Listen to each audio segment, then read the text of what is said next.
Hello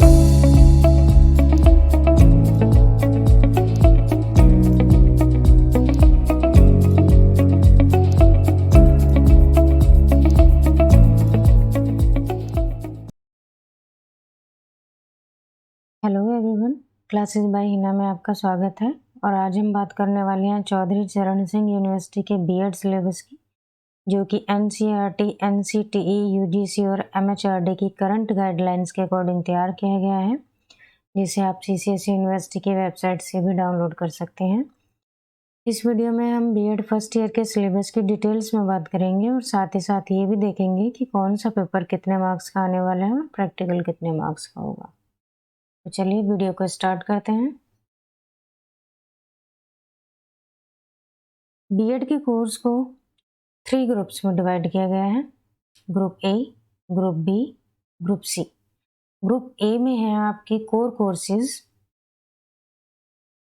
जो कि आपके कंपलसरी पेपर्स हैं। इसमें आपके 4 पेपर्स आते हैं। ग्रुप बी में है आपका पेडागोजी कोर्सेज, ये आपके 2 पेपर्स होंगे इसमें। ग्रुप सी में है आपके ईपीसी के पेपर्स। बीएड फर्स्ट ईयर के जो कोर्स है उसका जो एनुअल डिस्ट्रीब्यूशन है और मार्क्स का वेटेज है वो हम देख लेते हैं। थ्योरी कितने मार्क्स की आएगी, आपके कौन कौन से आपके पेपर्स आने वाले हैं, ये सब हम इसमें देखेंगे। तो थ्योरी में सबसे पहले आपका आता है ग्रुप ए। ग्रुप ए में आपके आते हैं कोर कोर्सेज, जो कि आपके आएंगे इसमें 4। कौन कौन से हैं इसमें? पेपर 1, CC1 समकालीन भारत एवं शिक्षा, जो कि आपका 100 मार्क्स का होगा, 20 मार्क्स के इंटरनल और 80 मार्क्स के एक्सटर्नल। पेपर 2 आता है आपका CC2 शिक्षा में दार्शनिक एवं समाज शास्त्रीय परिप्रेक्ष्य, ये भी आपका 100 मार्क्स का होगा, जिसमें आपके 20 मार्क्स के इंटरनल होंगे और 80 मार्क्स के एक्सटर्नल।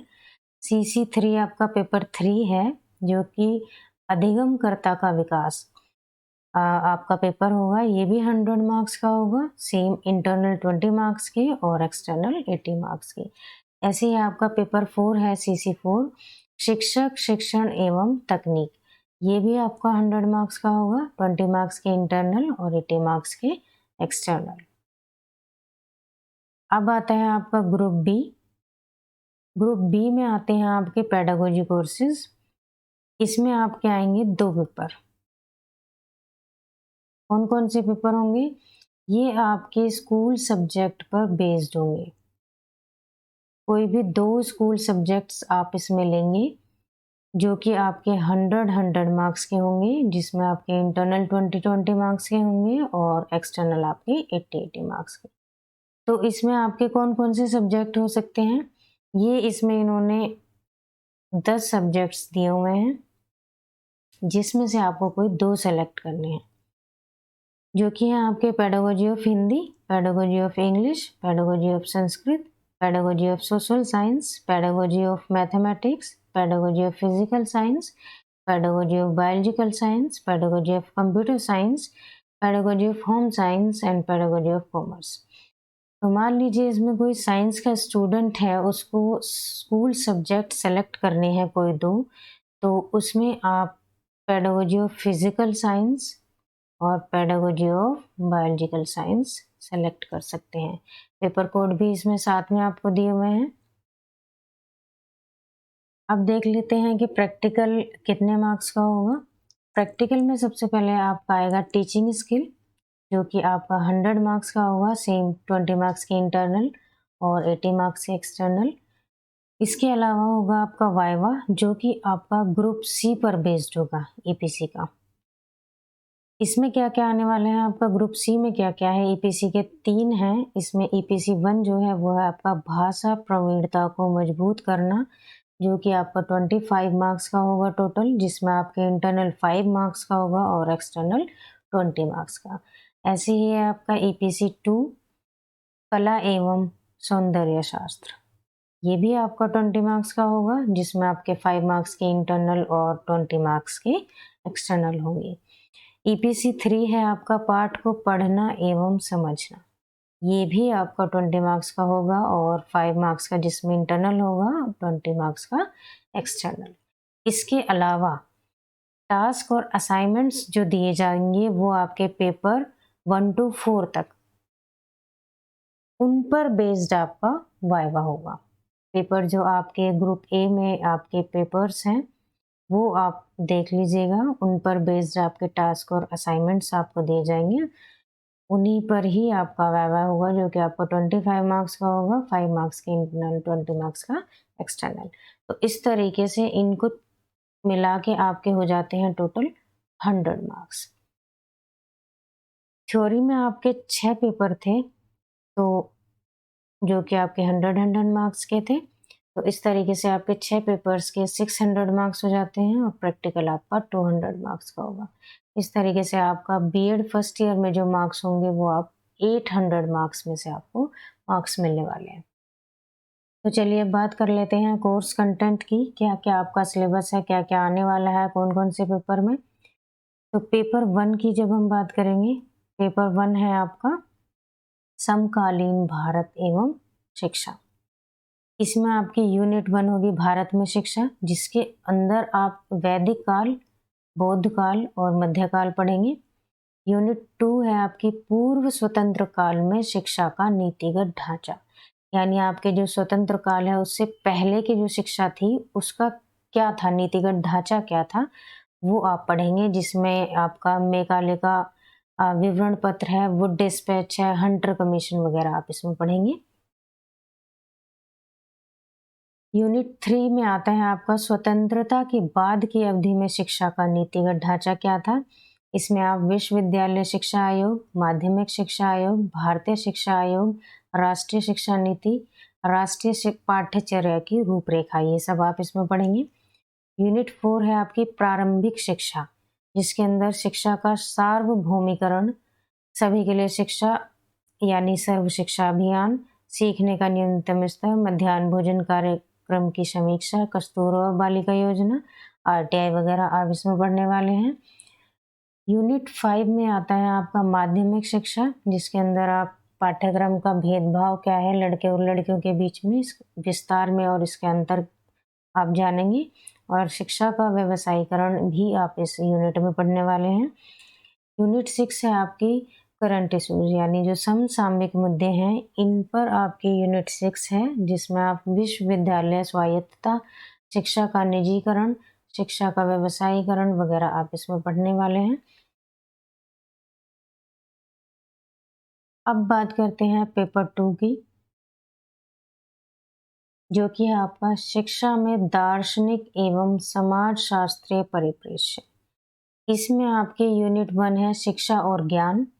इसमें आप शिक्षा का अर्थ, प्रकृति, तरीके वगैरह इसमें पढ़ेंगे, शिक्षा के क्या क्या उद्देश्य हैं वो आप पढ़ेंगे, ज्ञान का क्या अर्थ है, इसको जानने के क्या क्या तरीके हैं, ज्ञान के कितने रूप हैं, कौन कौन से रूप हैं, ये सब आप इसमें पढ़ने वाले हैं। यूनिट 2 में है आपका शिक्षा और दर्शन शास्त्र। इसमें आप शिक्षा का दर्शन, उद्देश्य क्या क्या है, पाठ्यचर्या, शिक्षण के तरीके क्या क्या हैं, ये सब आप इसमें पढ़ेंगे। विचारों के प्रमुख विद्यालय कौन कौन से हैं और शिक्षा का उन पर क्या प्रभाव पड़ा है, ये भी आप देखेंगे।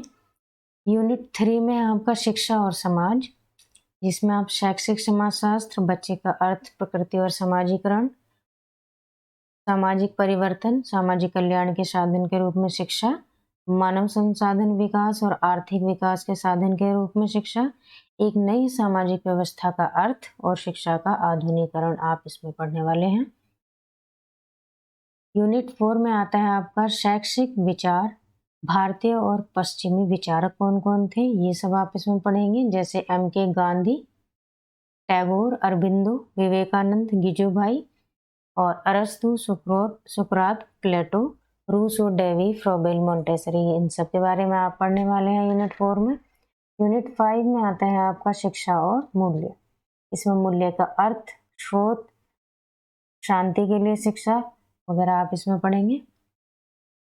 यूनिट 6 में आता है आपका राष्ट्रीय शिक्षा, राष्ट्रीय एकता के लिए शिक्षा। तो इसमें राष्ट्रीय एकता का अर्थ, क्या आवश्यकता है इसकी, शिक्षक की क्या भूमिका है, कौन कौन से संस्थान है और सांस्कृतिक विरासत क्या है, क्षेत्रीय अपेक्षा और आकांक्षा ये सब क्या है, भारतीय त्योहारों के उत्सव की क्या भूमिका है, ये सब आप यूनिट 6 में पढ़ने वाले हैं।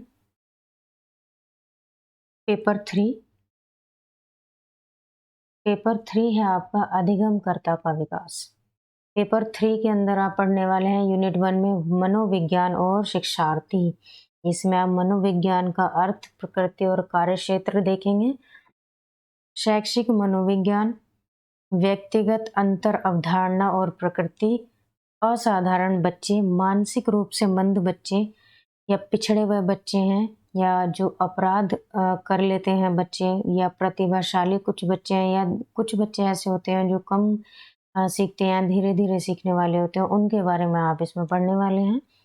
यूनिट 2 है आपकी मानव विकास, विकास की अवधारणा और चरण। ये सब आप इसमें पढ़ेंगे। विकास के कौन-कौन से प्रकार हैं, ये इम्पोर्टेंट है, ये आप पढ़ेंगे। यूनिट 3 है आपकी सीखना और प्रेरणा।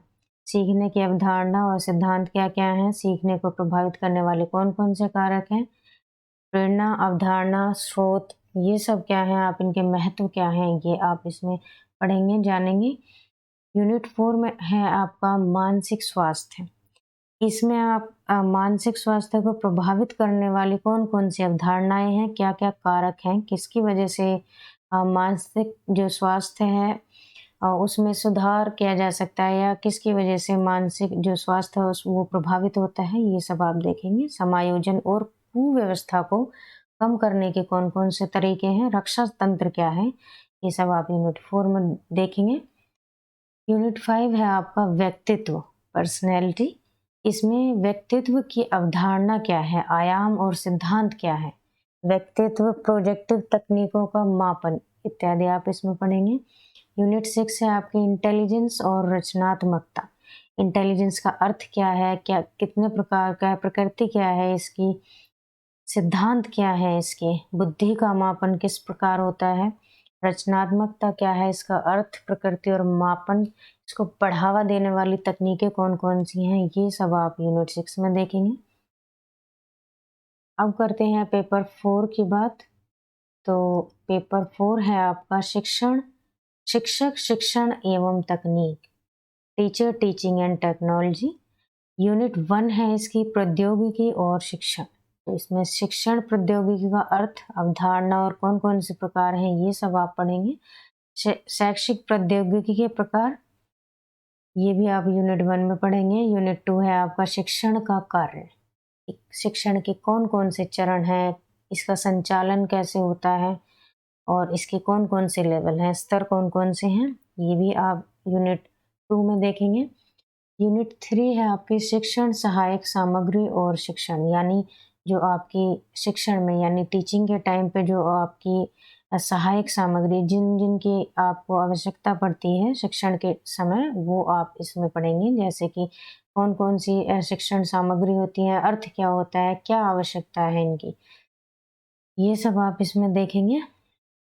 कौन-कौन सी तकनीक है, इनका उपयोग क्या है, ये सब आप यूनिट 3 में पढ़ेंगे। यूनिट 4 है आपकी सीखने और सिखाने का प्रबंधन, जिसमें योजना, आयोजन, अग्रणी, नियंत्रण, ये सब आप यूनिट 4 में पढ़ने वाले हैं। यूनिट 5 है आपका शिक्षण और शिक्षक व्यवहार के संशोधन की रणनीतियाँ।